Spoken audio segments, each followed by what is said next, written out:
Chapter 33. The Scarface man glared at the gun in Con Sr.'s hand. You wouldn't dare. The police will be here as soon as you fire that gun. Con Sr. spat on the ground. I wouldn't bet on it if I were you. In this rain, who could hear anything? Do you want me to prove it? No, the logger said. Please trust us. We'd like to take you to shore, since we are the only ones who know how to make that cranky motorboat of ours run. Why should I trust you? Con Sr. asked. You've got a gun. Just tell us what to do and don't hurt me or my men. Con Sr. nodded. In that case, I'll take 2 of your men with me. The other 2 can stay on this island. Once we get to Unwanted-Ch safely, the ones who take us can rejoin their friends. The Scarface man pointed at himself and the man in the red flannel shirt. Take us then. We know the route. Con Sr. turned to Van and me and ordered, look in their stuff for ropes and tie those 2 up against each other. Make sure you gag them. With Con Jr.'s help, we positioned the 2 prisoners on the ground with their backs to each other. One man was still unconscious as we moved them closer together. Blood from the man's head wound left a trail of red dots on the jungle floor. We made tight knots around their ankles and wrists. Some of the blood dripped on my fingers, and I fearfully wiped it away. With his hands high above his head, the Scarface man said, just tell me, how many of you are there? Con Sr. ignored him. By the time we got down to the sandy beach, it was early evening. The sky was dark and heavy with clouds, and the rain fell harder. Thunder again boomed through the trees, which flashed with lightning. Along the coast and concealed under stacks of coconut leaves was the boat, 30 feet in length. It was made out of plywood and tin plates and painted a rusty orange, though most of the paint had peeled off. The engine, composed of a generator and a jumper wire, sat between the bilges in the stern. An iron shaft connected the engine to the propeller through a hole in the aft bulkhead. Along each side of the deck was a row of benches that could accommodate 6 to 10 people. The boat had been loaded with about a dozen freshly cut logs, all the same length. Con Sr. ordered us to toss the stolen lumber back on the beach to make more room for the passengers. We pushed the boat out to sea. The loggers' axes lay together on a deck under a sheet of plastic. We huddled in each other's arms on the benches, while the smaller children lay on the floor. Con Jr. and Con Sr. settled themselves at the bow, their gun aimed at the boat owners who sat at the far end. With Con Sr.'s permission, the man in the red shirt pulled the jumper cord to start the engine. His partner held the control bar connected to the generator and steered a steady course. The boat shrieked loudly. Its sharp keel rode the water like a seahorse. Soon the island was left behind. Before us, the sea opened up its immense embrace, rocking the vessel in all directions. The rain was falling hard, making visibility impossible. Soon we were all drenched. Seeing that I was shivering, Mrs. Diang held me closer. At the stern of the boat, the Scarface man pulled another plastic sheet from under his seat and handed it to Van's sister, urging her to cover herself against the rain. She took it from him shyly. In the tense atmosphere, we rode for almost an hour. Finally, the clouds parted and the moon, once again, showed its sallow face over the turbulent sea.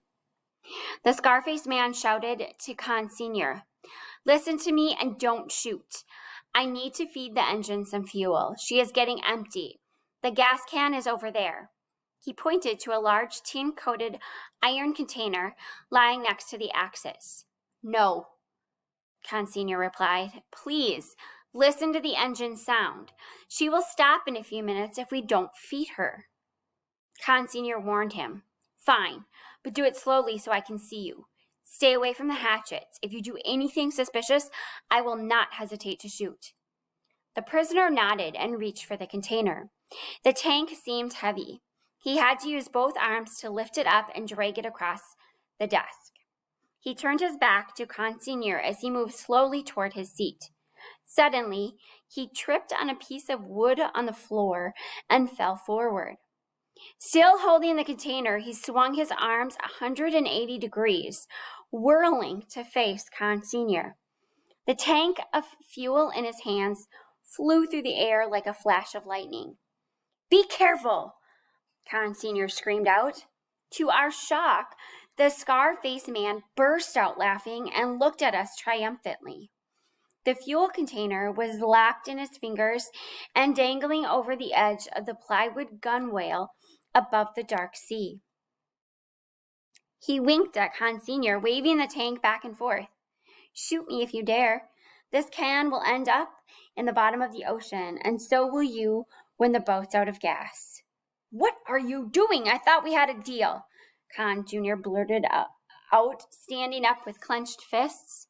"What deal? You wound one of my men, abandon two of them in the jungle, and then kidnap us? What kind of deal is this?" He ordered the man in the red shirt. "Stop the engine." "No," Consignor yelled. His partner pulled a switch. The boat shrieked one last time before it came to a halt. Alone in the ocean, it rocked from side to side. Consignor raised the pistol. "I guess I have no choice but to shoot you and take control of the boat. Proceed if you will. I am not lying about the gasoline. We will take our chances." The scar-faced man pointed his finger upward. Somewhere, beyond the clouds, the sky glittered faintly with stars. "Follow that star," he said. "Do you know its name?" "The fishermen call it the North Star. We were supposed to go west to reach Nha-Trang." He waited for the effects of his words to sink in, then continued, "But we didn't. We have been traveling north all along. You asked us for a ride, Mr. Leader, so we were taking you on one. And now we are running out of gas, so either you drop the gun or pull the trigger. Just do us all a favor and make up your mind before I make up mine." Some of the women moaned with fear. The children began to cry. Consignor stood up. The tip of the gun shook slightly in his hands. "Shut up!" he screamed at them. "Drop the gun, please," a woman urged him. Ignoring her, Consignor said to the scar-faced man, "Surely we could agree to settle this in peace. I have a proposal." "My ears are open," came the reply. "Let's drop all of the weapons in the ocean, the gun and the axes. You take us to Nha-Trang, and we will pay you." "Pay us? With what?" "Jewelry." The scar-faced man cocked his head. "Interesting proposition. Show me what you've got."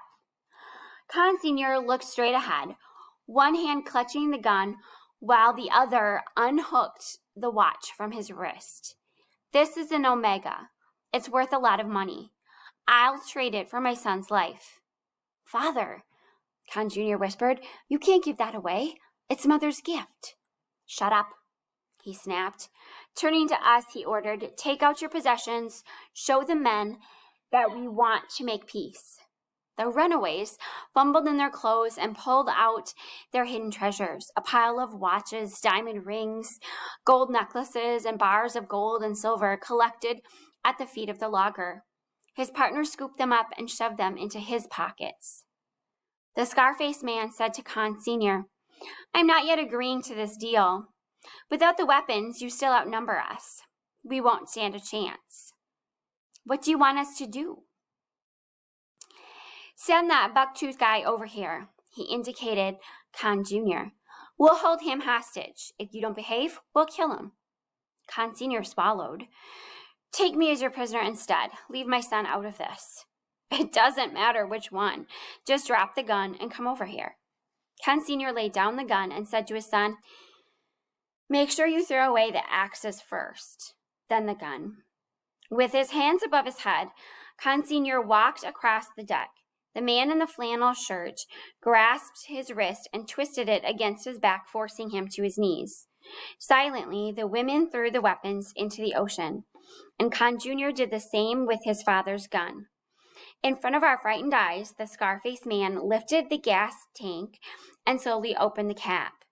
An evil smile appeared on his face. He threw the cap on the floor and turned the container upside down. A few drops of dark liquid trickled out. In the pale moonlight, Consignor's face twisted with rage. Without much success, he tried to spit in the direction of his enemy. Reaching into a toolbox under his seat, the Scarface man pulled out a hatchet that we had not seen before. He bared his teeth at Consignor. "You foolish man. Do you know how many boat people like you we encounter each year? Do you think you can outsmart me? I will kill you, you stupid son of an ox." His hatchet rose over his head, making a silver line across the dark night before it struck Consignor's chest. The blade cut through his bony torso with a dull sound. The old man's body shook as though he were being electrocuted. The refugees screamed, pushing each other down toward the stern, away from the hellish scene. In the confusion, one woman fell overboard. Her daughter cried out and frantically stretched her arm to take hold of her. Mrs. Duong gripped my wrist, wailing in horror. The man in the red flannel shirt released Consignor's wrist, and the old man dropped on the floor. The logger pulled at the jumper cord to start up the engine. The boat jerked backward, sending more screaming people into the ocean. The Scarface man stepped on his prey and yanked the axe from his chest. Blood spurted onto the deck. With a couple of kicks, he propelled the dying man off the boat. Pointing at Van's sister, who was cowering among a group of terrified women and children, he ordered, "Get that girl." His partner grabbed her long hair and pulled her forward. She fell to the floor and cried out for her brother, who was caught in the arms of the runaways, helplessly watching her. The Scarface man walked towards us and swung his weapon over his head, shouting from the top of his lungs, "Get off my boat!" "Let's jump, Auntie," I yelled to Mrs. Duong.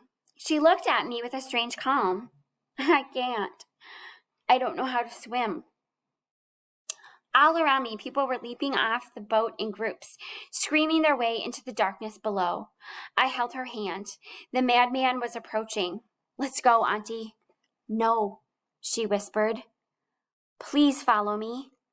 Still, she held back. "Please," I screamed. "I'll help you. Just hold on to me, okay?" She nodded. Together, we jumped into the sea.